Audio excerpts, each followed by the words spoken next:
ધૂળ પડી તમારા અવતારમાં. જેને પણ આ બુદ્ધિ ઉજાડી, હાર્દિક પટેલે પોતે પણ કીધું, મેં હમણાં જ એની હારે વાતે કરી, એને કીધું એની કાંઈ કામ થયું નથી. બોલો, લાઈન વાયરિંગ હોય ને તો વાયરિંગ ના વાયર કાપી નાખે, ઉંદેડા કાપે એમ. બોલો, પાટીદારનું વજન, આંદોલનની સ્વભાવ અને જે કાંઈ વર્ચસ્વ છે એ જોતા બધાને એમ લાગે છે કે હાર્દિક પટેલને કદાચ રિપીટ કરે તો નવાય નહીં. સારું બોલો તો કઈ વાંધો નથી, ખરાબ બોલો એટલે લાગણી દુભાઈ જાય ફટાક કરતી.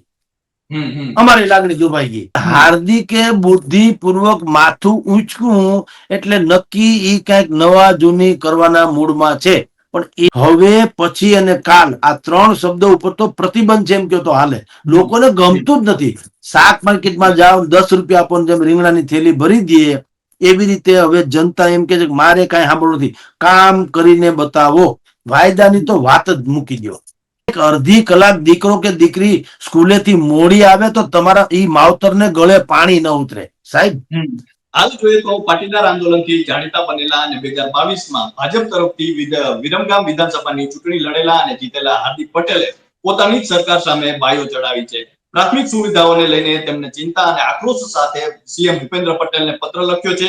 અને એટલું જ નહીં, આ પત્રમાં વિરમગામમાં ઉભરાતી ગટરો અને ગંદા પાણીની સમસ્યા હલ નહીં થાય તો ઉપવાસ ઉપર ઉતરવાની ચીમકી પણ આપી છે. ત્યારે ચર્ચાઓ થઈ રહી છે ગુજરાતભરમાં. તે જ ચર્ચાને લઈને વાત કરવી છે ત્યારે આપણી સાથે હેડલાઇન ન્યૂઝના ગ્રુપ એડિટર અને વરિષ્ઠ પત્રકાર જગદીશ મહેતા સર જોડાઈ ચૂક્યા છે. તો તેમની સાથે જ સીધી વાત કરીએ વાત ગુજરાતી પર. સર, વાત ગુજરાતીમાં આપનું ખૂબ સ્વાગત છે. જી નમસ્કાર. નમસ્કાર સર, વિરમગામના ધારાસભ્ય તરીકે ચૂંટાયેલા 2022માં જે હાર્દિક પટેલ છે તેમણે સરકાર સામે જે બાયો ચડાવી છે અને જે પત્ર લખ્યો છે અને તેમની ચીમકી પણ ઉચ્ચારી છે કે જો આ પ્રકારની સુવિધાઓ હલ નહીં થાય તો ઉપવાસ ઉપર ઉતરવાની ચીમકી પણ આપી છે. કઈ રીતે જુઓ છો સર? પહેલી વાત તો ઈ કે હાર્દિકે જરાય ખોટું નથી કર્યું. જી, બાયો ચડાવવી જ જોઈએ કોઈ પણ. આપણે આપણા દુર્ગુણો કે આપણી નબળાઈ એની સામે પણ જો બાયું નહીં ચડાવીએ તો આપણે ક્યારેય સક્ષમ નહીં બનીએ. ભલે બીજા બધા જ એંગલ થી જુઓ તો એમ લાગે કે હાર્દિક પટેલે હવે કઈક પોતીકી રણનીતિને અનુરૂપ કઈક કરવા જઈ રહ્યો છે. એ બધું પછી છે, જો ને તો ને વિશ્લેષણનો વિષય છે. પણ એક લોક પ્રતિનિધિ તો છે, એ તો હકીકત છે. વિરમગામ જે છે ને પોતે 70-80 હજાર કે લાખેક ની જનસંખ્યા વાળો વિસ્તાર છે. અને ત્યાં અમદાવાદ થી આ 65 કિલોમીટર દૂર આવેલો આ ઐતિહાસિક નગર છે. વિરમગામ છે ઐતિહાસિક. સિદ્ધરાજ જયસિંહના માતા મિનળ દેવીએ જે ત્યાં એક આખું જે છે મનુસર તળાવ બનાવ્યું. તળાવની ફરતે 350-400 જેટલી તો મંદિરો છે તળાવની ફરતે, જેને અર્ધ સહસ્ત્રા એવું કહેવામાં આવે છે. અર્ધ સહસ્ત્રા લિંગ. ટૂંકમાં આમ જુઓ તો 500, સહસ્ત્ર એટલે 1000 ને અર્ધ સહસ્ત્ર એટલે 500 જેટલી એમ. આ આખું નગર જે છે ને એ પુરાતત્વ વિભાગ અંતર્ગત આવે. આખું નગર. ખરેખર તો આમાં જે અત્યારે જેને કારણે હાર્દિક પટેલ અત્યારે છાપે ચડ્યા છે એના કરતા સરકારે આને ઐતિહાસિક નગર છે એ રીતે શણગારી દેવું જોઈએ. આ નળ ને ગટર ને લાઈટ ને પાણી ને એવા ઈ પ્રશ્નો તો ઠેઠ અંતરિયાળ ગામડાના છે. ઈ વિરમગામમાં હોય તો હજ થઈ ગઈ. એટલે હાર્દિક પટેલે બાયો ચડાવી તો કાંઈ ખોટું નથી કર્યું. સરકારને ખબર પડે કે તમારા કહેવાતા અધિકારીઓ કેવું ધુપ્પલ ચલાવે છે. જુઓ અત્યારે સરકારે શું કર્યું છે, આવી જેટલી પણ નગરપાલિકાઓ છે ને, જેટલી પણ ઈ નગરપાલિકાઓને એને અલગ અલગ વિભાગમાં વેચી નાખી. આખી ગુજરાતની નગરપાલિકાને 20-25 નગરપાલિકાઓ ને એનો એક ધણી આમ જુઓ તો જેને RCM કે છે. ટૂંકમાં દરેક પ્રાદેશિક રિજિયોનલ કહેવાય ને, પ્રાદેશિક ઝોનના કમિશનર. હવે સરકારે શું કર્યું કે આવી દર 25-30 નગરપાલિકાનો એક જ ધણી એમ. અને એ ત્યાં બધું જોયા કે જેને આપણે ભારતીય પેલા પક્ષ વાળા કે ને પ્રભારી, ભાજપ કોંગ્રેસ વાળા શું કરે, ગુજરાતનો પ્રભારી, મહારાષ્ટ્રનો પ્રભારી, એમ પ્રભારી નિમે ને, એમ સરકારે શું કીધું કે અમે જે ગ્રાન્ટ વગેરે ફાળવીએ છીએ જે તે ગ્રામ્ય પંચાયતોમાં એનું ક્યાં કેટલું શું કામ થયું કે નહીં આ છે તેથી બધું નક્કી કરીને જોઈ કરીને રિપોર્ટ કરી આપશે કોણ? RCM, એટલે કે પ્રાદેશિક ઝોન જે હોય એનો વડો હોય એને મને રિપોર્ટ આપવાનો. આ બધું સરકારનું આવું બધું ખાતું હોય છે જેમાં કાંઈ થતું નથી. ઈ RCM પણ ફાકા ફોજદારી કરી 5-6 આંકડાનો પગાર લઈ અને ગાડીઓ આટા બાટા મારીને વયા જાય. કામ થાય નહીં, રિપોર્ટ ભરી દે બુદ્ધિપૂર્વક, રિપોર્ટ ભરી દે ગમે તેવા. હવે તમે વિચાર કરો, આ જે વિરમગામ નગરપાલિકાની વાતો છે, હવે વિચાર કરો મુશ્કેલી કેવી છે. જે હાર્દિકે કીધું જ છે કે અમારી નગરપાલિકામાં એન્જિનિયર નથી, એકાઉન્ટન્ટ નથી, સેનેટરી ઓફિસર નથી. બોલો, હવે જે છે એ બધા કોન્ટ્રાક્ટ બેઝ ઉપર છે. કોન્ટ્રાક્ટ બેઝ ઉપર હોય એ સહી ન કરી શકે. ઓકે, સહી તો અધિકારી સત્તાવાર હોય એ કરે ને. કોન્ટ્રાક્ટ બેઝ મારા જેવાને બનાવે તો સહી ન હાલે ટૂંકમાં. હવે રાજ્ય સરકાર એમ કે અમે લોકોએ વિરમગામ માટે થઈને 150 કરોડ જેટલી રકમ ફાળવી છે. હવે 150 કરોડની રકમ ફાળવી હોય તો કામ તો થવા જોઈએ ને. આ બધું ચોપડા ઉપર ધામધૂમ હોય છે. આપણે ઘણી વખત આપણે ચર્ચાઓ કરી, સરકાર જે આમ યોજનાઓ જાહેર કરે ને બધી આંકડાની માયાજાળ, ઈ ન્યા કામ થાય ત્યારે ખરું. કામ થતું નથી ને કોઈને ગાંઠતું નથી. તમારી જાણ કરતા કામ તો થતું નથી. જો 7 મહિના પહેલા ખાતમુહૂર્ત થઈ ગયું. હાર્દિક પટેલે પોતે પણ કીધું, મેં હમણાં જ એની હારે વાતે કરી, એને કીધું એની કાંઈ કામ થયું નથી. બોલો, આનું હું તમે કરી લ્યો. અત્યારે રોડ રસ્તા પછી આ તળાવના બ્યુટિફિકેશન એ બધા માટે થઈને 70 કરોડ રૂપિયા એક્સ્ટ્રા ફાળવવામાં આવ્યા છે. પણ કઈ થાય તો ને. હવે ન્યા પ્રોબ્લેમ શું છે? ભારતીય જનતા પાર્ટીમાં અંદરો અંદર ડખા છે. વિરમગામ નગરપાલિકામાં 36 ટોટલ કોર્પોરેટર છે. 36 ઈ 36 માંથી 28 ભાજપના છે. એટલે ભાજપની સરકાર છે ખરી, એટલે શાસન, પણ અંદરો અંદર કોઈને ઉભે બનતું નથી. તમે જુઓ આ ડખો કેવો છે. હાર્દિક પટેલ અત્યારે આમ તો ધારાસભ્ય છે. આ જે કામ નળ ગટર લાઇટના જે છે કામ છે નગરપાલિકાના, ધારાસભ્યના નહીં. પણ હવે હાર્દિક મોટું માથું છે એટલે સ્વાભાવિક જ લોકો હળી હંચો કરવાય કે હાર્દિકભાઈને કયો, હાર્દિકભાઈને કયો, સરકારનો બહુ નજીકનો છે ને, કયો હાર્દિકભાઈને. આવું જ થતું હોય, એમાંય ના નહીં. એટલે હાર્દિકભાઈએ પણ હમણાં એક ફંક્શનમાં કેવું પડ્યું કે ભાઈ હું લોક પ્રતિનિધિ છું, લોકોના પ્રશ્નો જો બરાબર ઉકેલાય નહીં તો મારે એમ કે આંદોલન, ઉપવાસ આંદોલનમાં ઉતરવું પડશે. તો આવો અને પાછો આંદોલનની જીવ છે તો જગ જાહેર છે. આમ આદમી આપણે પાસનું આંદોલનમાંથી આવે પાટીદાર અનામત આંદોલન સમિતિ, ત્યાંથી તો હાર્દિકનું આપણે બધા જાણતા થયા છે. તો આંદોલનની જીવ છે. હવે એણે તમારી ઉપર બ્લેમ, તમારી એટલે સરકાર ઉપર બ્લેમ કર્યો કે તમારે ત્યાં કાંઈ કામ થતા નથી. પણ મૂળ વાત એ છે કે 100 ચોરસ કિલોમીટરમાં ફેલાયેલા વિરમગામમાં પ્રાથમિક સુવિધાના જે આટલા 30 વર્ષથી તો ભારતીય જનતા પાર્ટીની સરકાર છે, એ તો હકીકત છે. આની પહેલા કોંગ્રેસની હતી. તો 30 વર્ષના તમારા શાસન છતાં હજી રાયડ્યું ઈ નો ઈ જે અંતરિયાળ ગામડામાં હોય એવી તમારી રાયડ્યું છે. બોલો ક્યાં જઈને અટકશે? કારણ કે સમસ્યા ક્યાંક અલ્ટ્રા મોડર્ન ની હોત ને કે ભાઈ અમારી જે વિરમગામ જે છે એમાં એમ કે અમુક પ્રકારની વિશેષ સુવિધા પુરાતત્વ વિભાગને કયો કે આને ઐતિહાસિક નગરી બનાવી દે અને વિશ્વના નકશા ઉપર ફેલાઈ જાય એવી વ્યવસ્થા, એ બધી વાતમાં વહેલા મોડું થાય એ સમજી શકાય. પણ આ નળ ગટર લાઇટ ઈ તો હાવ કોર્પોરેશનના છે ને. અને ડખો મેં તમને કીધું એ કેવો છે? ભારતીય જનતા પાર્ટીની અંદરો અંદર ડખો કેવો છે? ભલે હાર્દિક પટેલે ભાષણમાં તો બીજાને, હારેલી ટીમને કીધું કે તમે લોકો જવાબદાર છુઓ, કારણ કે કેવા થાય છે તમને કહું. જે હાર્દિકે વાતે કરી છે પણ હું તમને કહું આવું સાંભળવા મળ્યું છે. હું ગટરમાં ગાદલા નાખી દે, ઓશિકા નાખી દે ગટરમાં, એટલે હું ચોકઅપ થઈ જાય. હવે આવું તો ક્યાંય આંદોલન આપણે ભાડ્યું? તમે હારી ગયા કે તમને હરાવી દેવામાં આવ્યા તો તમે એનો આવી રીતે વિરોધ કરો કે જનતાને તમે સત્યાનાશ થઈ જાય એવું કરો, ગટરમાં ગાજલા કે ઓશિકા નાખી દો એટલે ચોકઅપ થાય કે નહીં પાણી, એવો હાર્દિકનો પાછો આક્ષેપ છે. આપણે નથી કહેતા, હાર્દિકનો આક્ષેપ છે અને એ આક્ષેપનો હજુ સુધી કોઈએ રદિયો નથી આપ્યો. તો આ વિરોધ કેવો? જે લોકો હારી ગયા એ ભારતીય જનતા પાર્ટીની જે શાસનમાં છે એ કોર્પોરેટરનું ખરાબ દેખાય એટલે એમાં એમ કે ગાજલાને ઓશિકા નાખી દે. અંડરલાઈન વાયરિંગ હોય ને તો વાયરિંગ ના વાયર કાપી નાખે, ઉંદેડા કાપે એમ. બોલો, હવે આ તો નવતર પ્રકારની વાત થઈ. આવો વિરોધ તો મેં આપણા કોઈ નગરપાલિકા, ભલે અહીંયા આપણે રાજકોટમાં છે ભારતીય જનતા પાર્ટીનું શાસન છે ઘણા લાંબા સમયથી, વચ્ચે એકાદ વખત કોંગ્રેસ આવ્યું એને બાદ કરો તો ભાજપનું શાસન છે. તો કોંગ્રેસ વાળાએ કોઈ દી આવું તો નથી કર્યું, કારણ કે અંતે તમે જે કઈ કરો તો નુકસાન તો પ્રજાને છે ને. પણ હવે આ એનો આક્ષેપ છે, સાચું ખોટું રામ જાણે, પણ જો આવો આક્ષેપ આ તો બિલકુલ ભયંકર. એને કોંગ્રેસ ઉપર કર્યો. હા, એને એમ કીધું હાર્દિકે, પણ એમાં દાળમાં કાળું છે.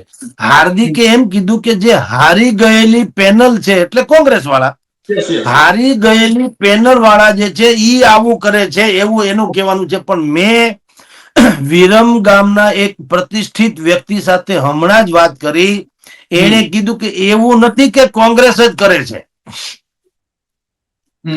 આમાં અંદરો અંદર રાજકારણ છે. એટલે અમુક આ ભાજપમાં ને ભાજપમાં ડખો છે એટલે એ પણ આમાં સામેલ હોઈ શકે એમ કે છે.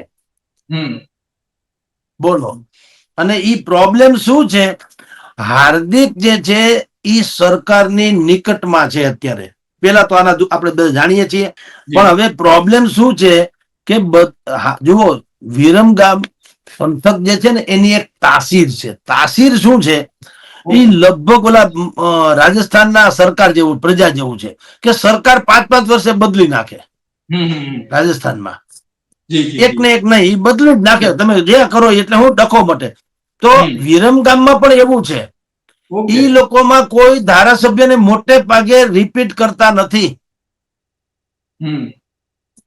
વિરમગામની પ્રજા ત્યાંના ધારાસભ્યોને મોટા ભાગે રિપીટ કરતા નથી. જુઓ, ત્યાં એક જમાનામાં વજુભાઈ ડોડિયા ઈ ધારાસભ્ય હતા, તો પછી એની બીજી ટર્મ આવે ઈ પેલા એને હરાવીને કમાભાઈ રાઠોડ ઈ પણ ધારાસભ્ય હતા. તેજશ્રીબેન પટેલ કોંગ્રેસમાંથી ભાજપમાં આવ્યા હતા, ઈ પણ ધારાસભ્ય બન્યા, એક વખત બન્યા, કોઈ રિપીટ નહીં. પ્રાગજીભાઈ પટેલ તો ધારાસભ્ય હતા, કોઈ રિપીટ તો બન્યા નથી. લાખાભાઈ ભરવાડ એ કોંગ્રેસમાંથી આવ્યા હતા, તો કોંગ્રેસમાંથી લડતા હતા, હાર્દિકને અમે હારી ગયા. ઈ લાખાભાઈ ભરવાડ ઈ એની. અને હવે હાર્દિકભાઈ અત્યારે ધારાસભ્ય છે અને એ 55,000 ની આળેગાળેના મતથી જીતા. આ પણ એક રેકોર્ડ છે. હવે અત્યારે વિરમગામમાં એવી હવા છે કે ભાઈ મોટા ભાગે હાર્દિક જે કઈ કામ કરે છે કામનું તો થોડું ઠીક છે, કામ ખરાબ નથી, અને એટલે એને લગભગ રિપીટ કરે એવી સંભાવના છે. સાંભળજો, હવે ઈ જો રિપીટ થાય તો જે વિરમગામની મેં હમણાં તમને તાસીર ગણાવી કે કોઈ ધારાસભ્યને રિપીટ ન કરે એવી પ્રજાની જે માનસિકતા છે એને કદાચ હાર્દિકભાઈ પટેલ બદલાવી નાખે, અને સંભવ છે કે ટિકિટ મળે તો કદાચ પાછા જીતે પણ ખરા. તો આ તો બધી જો ને તો છે, આમાં કઈ માર્કેટિંગ નથી. અત્યારે હાર્દિક પટેલનું રાજ્ય સરકાર સાથે જે પ્રકારનું સંવનન હાલે છે એ જોતા એમ લાગે છે કે ટિકિટે મળે, અને મળે તો કદાચ જીતે ખરા. એમ કઉ છું, કાલે કઈ કૌભાંડ આવે તો ખબર નથી, પણ ઈ જેને, કારણ કે હાર્દિક પટેલે સાવ એના નામે તમે એમ ન કહી શકો કે એને કોઈ પ્રકારના કામ કર્યા જ નથી. દાખલા તરીકે એનો જે ટાવર હતું, જે સૌથી મોટી વાત આમ તમે જુઓ તો આઇકોનિક વાત વિરમગામની, તો ટાવરનો સમસ્યા ઘણા સમયથી હતી, ટાવર બનાવો હંધાય બોલતા હતા. હાર્દિકભાઈ ના ઓલા જે છે તેને ટાવરે બનાવ્યો તો છે. પછી નવી લાઇબ્રેરી જે છે ઈ પણ એને બનાવી લીધી. બાકીના કેટલાક કામો જે છે હાર્દિકના ચોપડે ચડેલા છે. તો સવાલ એ છે કે હાર્દિકની જે કામ કરવાની શૈલી પછી એનું પાટીદારનું વજન, આંદોલનની સ્વભાવ અને જે કાંઈ વર્ચસ્વ છે એ જોતા બધાને એમ લાગે છે કે હાર્દિક પટેલને કદાચ રિપીટ કરે તો નવાય નહીં, અને રિપીટ કરે તો સામેવાળા જે લોકો બીજા ઉત્સુક હોય ભારતીય જનતા પાર્ટીમાંથી લડવા માટે થઈને એને એમ થાય કે આપણો મેળ નહીં પડે, એટલે આવા હળીહંચા પણ શરૂ થયા હોઈ શકે. અને એટલે હાર્દિકે પત્ર લખ્યો. આ તો ઓલા મેં કીધું ને, આ બધા છે ને એ સુબ્રમણ્યમ સ્વામી જેવા છે, પક્ષમાં હોય તો પણ હળીહંચો હોય કરી જ નાખે. એ તથાકથિત શિસ્ત. આપણે જ્યાં રાજકોટમાં તમે જુઓ કોઈ ઉકારો કરે છે? આપણા કેટલા કોર્પોરેટરો છે? 80 માંથી 76 છે. હરામ બરોબર ક્યાંય કોઈને અહીંયા વાળવા વાળા નથી આવતા, સફાઈ નથી થતી, પાણીનો પ્રશ્ન છે, મુશ્કેલી છે, દુનિયાભરની અસુવિધા છે. એક પણ કોર્પોરેટરમાં હિંમત છે બોલવાની? નહીં બોલે, કહેવાતી શિસ્તના આધારે. એટલે મત તમે અમારા લઈ ગયા કે શિસ્ત વાળી પાર્ટીના લઈ ગયા? ભાજપે મત આપ્યા કે મત તો પ્રજાએ આપ્યા? તો પ્રજા કે એમ કરવું જોઈએ ને, તમે પ્રજાને વફાદાર રહ્યો, પક્ષને રહ્યો એ ઠીક છે, પણ સૌથી પહેલી ફરજ તો પ્રજાને વફાદાર રહેવાની છે ને. તો એ તો રહેવું નથી. તમે કોઈ કોર્પોરેટરે ચૂંટણી જીતા પછી, જેમ ચૂંટણી જીતા પહેલા મત લેવા હાટુ તમારી મારી ડેલી ખખડાવતા હતા, ગમે એવા ગારા કીચડમાં કૂદી કાઢવીને પણ આવતા હતા, એ એક એક કોર્પોરેટરને હવે તમે ભાડ્યા ક્યાંય ચૂંટણીના આજે 2.5, 3, 4 હવે તો પાછી હમણાં ચૂંટણી આવવાની થઈ. એક એક કોર્પોરેટર તમને પૂછવાય આવ્યો કે ભાઈ બરાબર હું તમારા વિસ્તારનો કોર્પોરેટર છું, તમે મને મત આપ્યા હતા, મેં આટલા વર્ષમાં આટલા કામ કર્યા છે, તમે એને સંતોષ છો કે નહીં? હા કે ના કોઈ પૂછવાય આવ્યું છે? તો એ જ સ્થિતિ પછી વિરમગામની છે. આમ બધી જ જગ્યાએ, પણ અત્યારે ઇસ્યુ વિરમગામનો છે.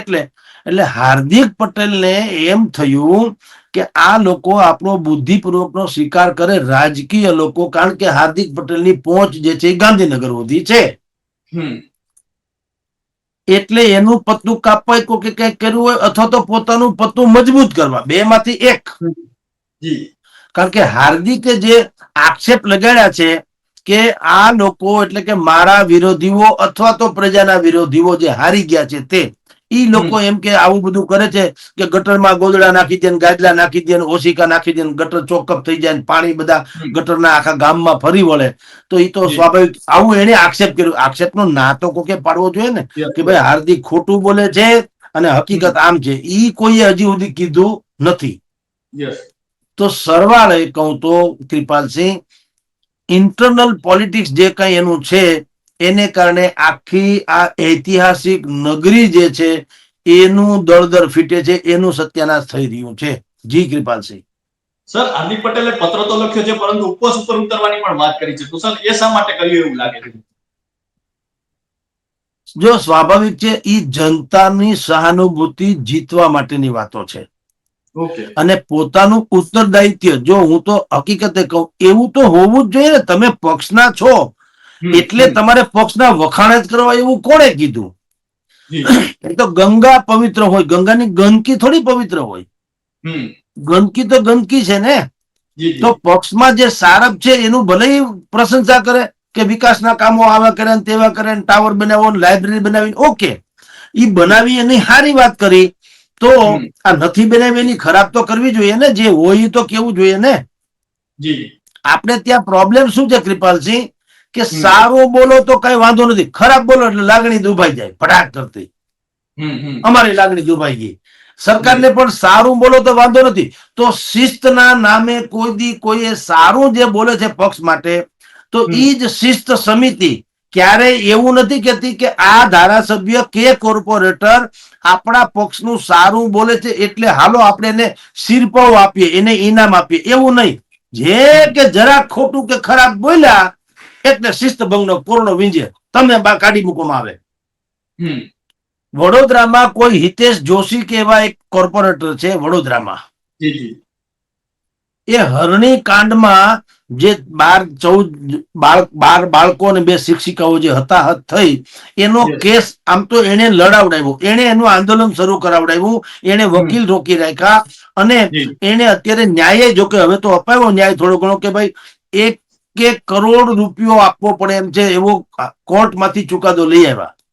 પણ તમે જુઓ, ઈ ભાઈ જે કોર્પોરેટર છે જેણે આ આંદોલનની બહેનોનો અથવા તો એનો પક્ષ લીધો, ભારતીય જનતા પાર્ટી એને કાઢી મૂકો. લે બોલો, પક્ષમાંથી કાઢી મૂકો. શું કામ? તમે શિસ્ત ભંગ નું કર્યો એમ કે. એટલે શેનો શિસ્ત ભંગ? પ્રજાની વાત રજૂ કરવી એ શિસ્ત નથી. તો તમે તો જનતાનું અપમાન કર્યું, એ તો એથી મોટો અપરાધ છે. એટલે ભાજપમાં આવી જાય એટલે કોણે કીધું કે કઈ ખરાબ ન બોલાય? એમ કહું, પક્ષનું ખરાબ હોય તો ખરાબ તો કેવું પડે કે ન કેવું પડે?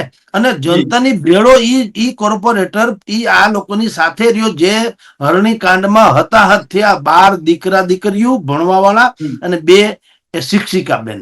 આ 14 લોકોનો કેસ એને લડ્યો અને મુખ્યમંત્રી એક કાર્યક્રમમાં આવ્યા હતા તો એને એટલે કે આક્ષેપ એવો છે કે એને તૈયાર કરી 2 બહેનોને, પણ એ 2 બેન માતાઓ કોઈ આવી જેના બાળકો આમાં હરણી કાંડમાં હોમાઈ ગયા. તમે છોકરા વગર તમારી બેની કે દીકરી જે માવતર છે એને ખબર છે, એક અડધી કલાક દીકરો કે દીકરી સ્કૂલેથી મોડી આવે તો તમારા ઈ માવતરને ગળે પાણી ન ઉતરે. સાહેબ, આ સ્થિતિ એવી ગજબની અત્યારે હાલે છે. અમદાવાદમાં ગઈકાલે શું થયું? સરકારની જો અક્કલની ઓથમીરે પણ વાત તો સાચી સ્વીકારી લીધી. બોર્ડ માર્યા હતા ને કે ભાઈ નવરાત્રી આવે છે, રંગરો રંગલી એટલે કે પ્રેમી પ્રેમિકા અથવા તો યુવાન દીકરો કે દીકરી, તમે કોઈ જાતા નહીં, તમારી પર ગેંગ રેપ થઈ શકે એમ છે, રેપ થઈ શકે. અરે ધૂળ પડી તમારા અવતારમાં. જેને પણ આ બુદ્ધિ ઉજાડી, સરકારે કોઈક એજન્સી રાખી છે, પોલીસ વાળાએ, પોલીસ તંત્રએ કોઈ તમારા મારા જેવાને કીધું કે ભાઈ આ અમારે આમાં કેમ્પેન કરવું છે, તો કોકે આવી હળી કરી. બોલો, આમ કહીને તો તમે સીધું સ્વીકારી લીધું કે અહીંયા સલામતી નામની કોઈ ચીજ નથી. તમે જાળવા જજો ને તમારી પર ગેંગરેપ થાય. એનો અર્થ હું? તમે વિચાર તો કરો. એટલે આ ગુજરાતમાં બેનું દીકરીઓ નીકળવું નહીં દાંડિયા રમવા, અને તંત્ર એટલું શિથિલ છે કે ભાઈ તમે કોઈ પણ માણસ આવીને ગેંગરેપ કરી જાય એટલે વોટ નોનસેન્સ. એ પાછું પોલીસ પોતે કોઈ બીજો વિપક્ષ વાળા કહે તો સમજ્યા આક્ષેપ. આ પોલીસ તંત્રએ પોતે એવા બોર્ડ માર્યા કે તમે જાળવા જાજો, નીકળતા નહીં એકલા, નહીતર આ તો હદ થઈ ગઈ. હાલાકી પછી ગોકીરો થયો, આમ આદમી ત્યાં ઓલા પ્રવક્તા કુદરતી પૂગી ગયા. કોણ વિપક્ષમાં કોણ મોડા પણ નથી, એ કદાચ પહોંચી ગયા હોત તો આ ત્યાં હોબાળો કર્યો એટલે ઉતારી લીધા. એ જુદી વાત છે, પણ વાત તો હકીકત એ છે ને કે ગુજરાતમાં બેનું દીકરીઓ આટલી સલામત નથી, અથવા તો સરકાર સલામતીની ખાતરી નથી આપી શકતી. એ ગઈકાલે બોર્ડ અમદાવાદમાં મુકાણા હતા. આપણે બધેનો ઇતિહાસ છાપામાં આવી ગયું છે, બરાબર? તો સવાલ એ છે કૃપાલસિંહ કે આંદોલન ઉપર હાર્દિકે શું કામ ઉતરવાની વાત કરવી પડી? એ એટલા માટે કે જનતાની હારે ન રહી પ્રતિનિધિ કોઈ દી હાલે. જનતામાં જે આક્રોશ છે, વિરમગામમાં જે સ્થાનિક પ્રશ્નો નથી પતા, હજી એમને લબડે છે કે લટકે છે, તો એની હારે તો રહેવું પડે ને. વિપક્ષમાં અરે શાસક પક્ષમાં હોય એટલે જનતાથી વિરુદ્ધ થોડું થવાય. કાંઈ એને ઉકેલ લાવવો જોઈએ, અને ઉકેલ ન આવે તો પ્રજાની સાથે આંદોલનમાં જોડાવવું જોઈએ. એ તો સ્વાભાવિક વાત છે. તો એમાં મારી દ્રષ્ટિએ હાર્દિક પટેલે કાંઈ ખોટું કર્યું નથી. પણ એને તમે પોલિટિકલી એંગલથી જુઓ કે હા આમાં બધું થાય. ચર્ચાનો મુદ્દો શું કામ થાય ખબર છે?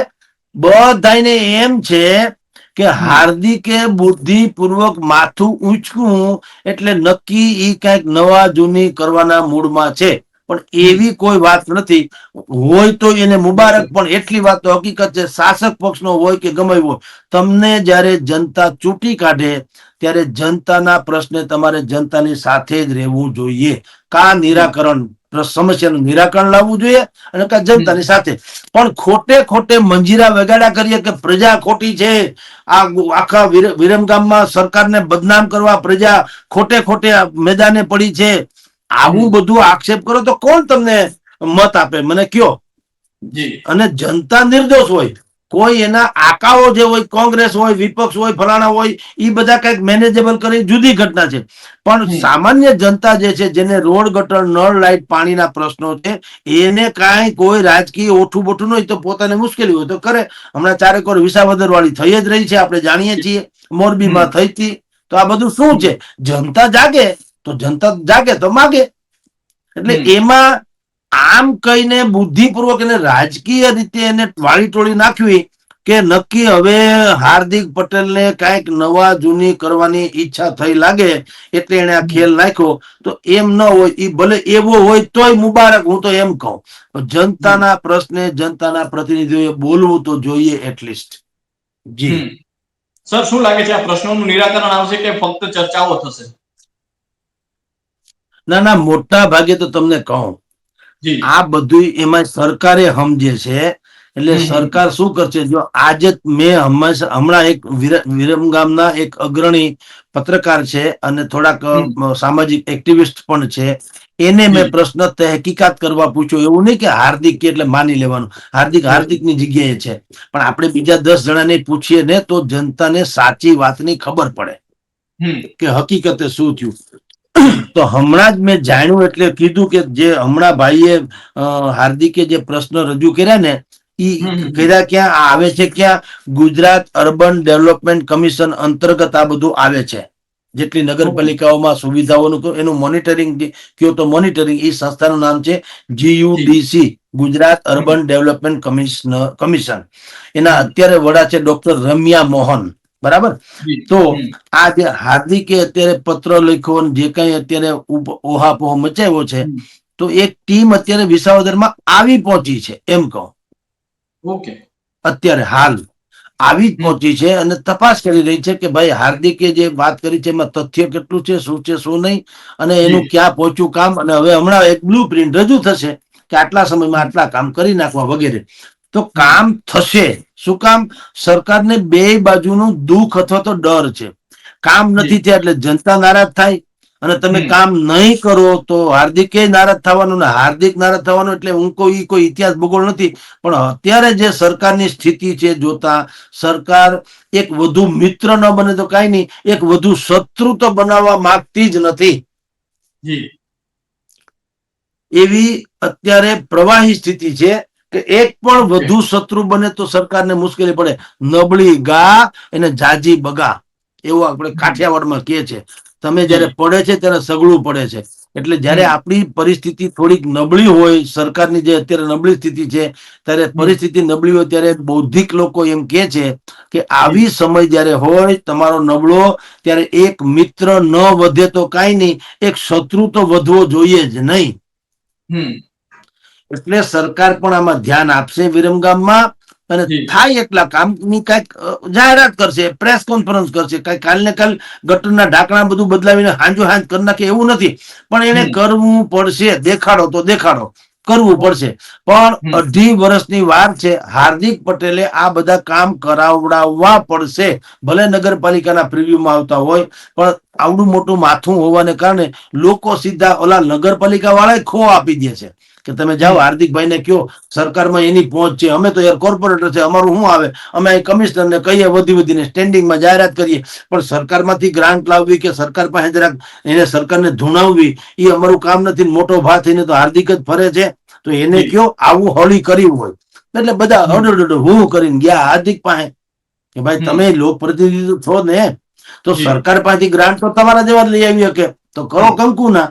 એટલે હાર્દિકે મેદાનમાં ઉતરવું પડ્યું ને કીધું કે જો આ બધા કામ નહીં થાય તો મારે લોકોની સાથે ઉપવાસ આંદોલન ઉપર ઉતરવું પડશે. તો સરકાર મૂર્ખ નથી, હમણાં જ આવશે. તમે જો જેમ આજે મેં તમને કીધું એક ટીમ તો આવી ગઈ છે કે GUDC વાળી ટીમ આવી ગઈ. ટીમ એટલે 4-5 જણા હોય બુદ્ધિપૂર્વક. ટીમમાં કઈ 1000 માણસ નથી આવતા, તો નામ છે ટીમનું. એકલો હોય તો ટીમ જ કહેવાય. અમારી ટીમ આવી. ટીમ કોઈ કૂતરું ના આવે. એ આટો બાટો મારી ને હમણાં ગળથુથું કરીને એક પ્રેસ કોન્ફરન્સ જેવું કરશે ને ખોટે આંકડા બહાર પાડશે. આ તારીખમાં આવું થઈ જાય, તે તારીખમાં તેવું થઈ જાય, એમ કરી ને એ વયા જાય. અઠવાડિયું 10 દી કોઈ આંદોલન શરૂ ન થાય એમ. પણ પછી હાર્દિકે બુદ્ધિપૂર્વક એમાં પાછળ પડી જવું જોઈએ અને આ નક્કર કામ કરાવવું પડશે. અન્યથા આપણે કૃપાલસિંહ અનેક ટીવી ચેનલમાં કહીએ છીએ ને એમ, હવે નવી પેઢીમાં એટલી ભયંકર જાગૃતિ આવી ગઈ છે કે વાયદાના વેપારમાં કોઈને રસ નથી. હવે પછી અને કાલ આ 3 શબ્દો ઉપર તો પ્રતિબંધ છે એમ કહો તો હાલે. લોકોને ગમતું જ નથી. શાક માર્કેટમાં જાઓ 10 રૂપિયા આપો, જેમ રીંગણાની થેલી ભરી દઈએ એવી રીતે હવે જનતા એમ કે છે કે મારે કઈ સાંભળવું નથી, કામ કરીને બતાવો. વાયદાની તો વાત જ મૂકી દો. હું પછી આમ કરી નાખી દીધું, પછી નહીં. અત્યારે કઈ તમારે થાય એમ છે નહીં તો ગેટ આઉટ. અને વિરમગામનો તો સ્વભાવ છે. મેં તમને આગળ દાખલો આપ્યો વિરમગામમાં જ્ઞાની જનતા કોઈ ધારાસભ્યને રિપીટ કરતી નથી. વજુભાઈ ડોડિયા, કમાભાઈ રાઠોડ, તેજશ્રીબેન પટેલ, પ્રાગજીભાઈ પટેલ, લીલાભાઈ ભરવાડ થી માંડીને અત્યારે હાર્દિકભાઈ છે. રિપીટ કરવાની ટેવ ઓછી છે, એટલે જે માણસ આવું કઈ કામ નહીં કરાવે, જનતા એને રિપીટ ન કરે એટલે કે ઘરે બેસાડી દેશે. તો આ સ્થિતિ પણ લોકતંત્ર માટે સારી છે કે જનતાની અવેરનેસ આખા તમામ તમારી જાણ ખાતર કૃપાલસિંહ, અત્યારે જે લોકતંત્રને લૂણો લાગી ગયો છે ને, અને જે આપણે બધા પીડા, એનું એક માત્ર અગર કોઈ કારણ કે સોલ્યુશન, બે કારણ એ છે ને સોલ્યુશન એ છે. કારણ છે આપણી અજાગૃતિ, સોલ્યુશન છે આપણી જાગૃતિ. એક મતદાર જો એમ સમજે કે હું મત આપું છું કોઈ કાસ્ટને નહીં, સમાજને નહીં, જ્ઞાતિને નહીં, વર્ગને નહીં, પક્ષને નહીં, પ્રદેશને નહીં, મારાને નહીં, સારામાં સારો હોય એ પછી ગમે એ નાતનો હોય, ગમે એ ફલાણો હોય, આયાત કે ભાયાતી નહીં, બિલકુલ માણસ સારો હોવો જોઈએ તો એને મત આપવામાં વાંધો નહીં. એનું નામ કહેવાય બિલકુલ વાજિબ લોકતંત્ર. તો આવું ધબકતું લોકતંત્ર રાખવું હોય અને અધિકારપૂર્વક સેવા મેળવવી હોય તો લોકોએ પોતાના મતનો બહેતરીનમાં બહેતરીન ઉપયોગ કરવો જોઈએ, નહીતર આ બધી મુશ્કેલી એ હવે થોડીક જાગૃતિ આવી તો ગઈ છે થોડી ઘણી, અને આપણી મીડિયાનો ધર્મ છે કે સમાજમાં જાગૃતિ આવે તો સમાજ એના હક જે છે એ બિલકુલ આમ ભીખ માગે એમ નહીં, હકથી પોતાની સુવિધા માગે. કારણ કે આપણે બધા ટેક્સ પેયર્સ પણ છીએ, ખાલી મતદાન જ નથી કરતા. કોઈની પાસેથી ભીખ માંગવાની કે પાર્ટી આશા રાખવાની જરૂર નથી. જી કૃપાલસિંહ. તો સર, અમારી સાથે જોડાવા બદલ અને આપનો કિંમતી સમય આપવા બદલ ખૂબ ખૂબ આભાર. તો આ ગાઈડલાઈન ન્યૂઝના ગ્રુપ એડિટર અને વરિષ્ઠ પત્રકાર જગદીશ મહેતા સર, અને સર જે રીતે વાત કરી કે ક્યાંક ને ક્યાંક સુશાસન માટે ખરેખર જાગૃતિ આવી જોઈએ અને જનતા અને જે શાસકો છે તેમાં આ પ્રકારની જાગૃતિ આવે તો અંતે કામ છે તે જનતાના જ થતા હોય છે. તો અત્યાર બસ આટલું જ. ફરી મળતા રહીશું ગુજરાતી પર.